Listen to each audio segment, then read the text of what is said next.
Představ si, že bys dokázal číst myšlenky. Ne na jeden den, ale kdykoliv bys chtěl. Zní to jako superschopnost, ale upřímně, možná by tě některé věci úplně zničily.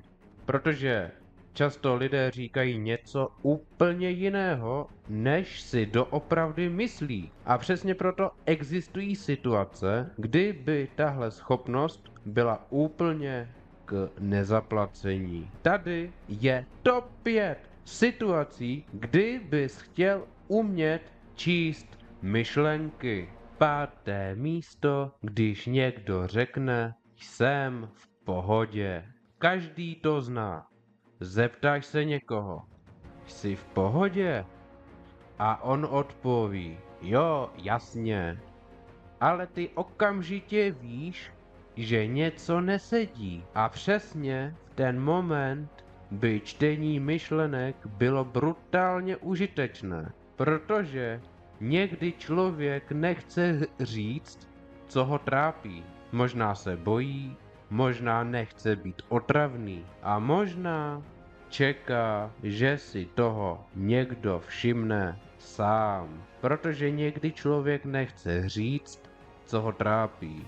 A upřímně, kolikrát se stvářil v pohodě i ty, i když jsi nebyl? 4. místo, při pracovním pohovoru nebo ve škole.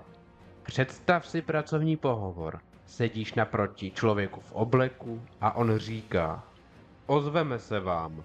A ty vůbec netušíš, jestli za A tě chtějí přijmout, nebo za B už dávno myslí na dalšího kandidáta.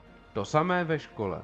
Učitel řekne, zajímavá prezentace, ale co si myslí doopravdy? Čtení myšlenek by ti okamžitě ukázalo pravdu. A možná by to bylo až moc nepříjemné. 3. místo, když se ti někdo líbí. Tohle by chtěl úplně každý. Představ si, že sedíš vedle člověka, který se ti líbí. A mohl bys okamžitě zjistit, líbíš se mu taky? Žádné trapné hádání, žádné přemýšlení nad každou zprávou, žádné proč odepsal až po 3 hodinách. Ale pozor, co když bys zjistil něco, co slyšet nechceš? A najednou si uvědomíš, že některé věci možná radši nechceme vědět. 2. místo, když o tobě někdo mluví za zády. Tohle je asi jeden z největších důvodů. Každý někdy přemýšlel, co si o mě lidi doopravdy myslí, kamarádi, spolužáci, kolegové. Protože někdy jsou lidé milí do očí a úplně jiní za zády. A čtení myšlenek by ti okamžitě ukázalo, komu můžeš věřit. Ale upřímně, myslím, že většina lidí by tu pravdu psychicky nezvládla. 1. místo, když někdo lže.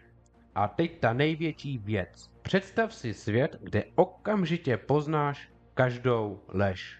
Žádné podvody, žádné falešné výmluvy, žádné manipulace. Stačil by jeden pohled.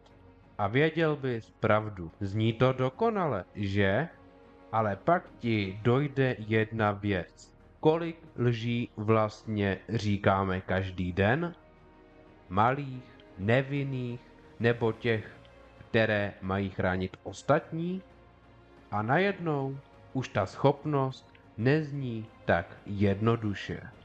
Tak co, chtěl bys umět číst myšlenky? Nebo je možná lepší některé věci nikdy nezjistit? Napiš do komentářů. A hlavně, buď upřímný.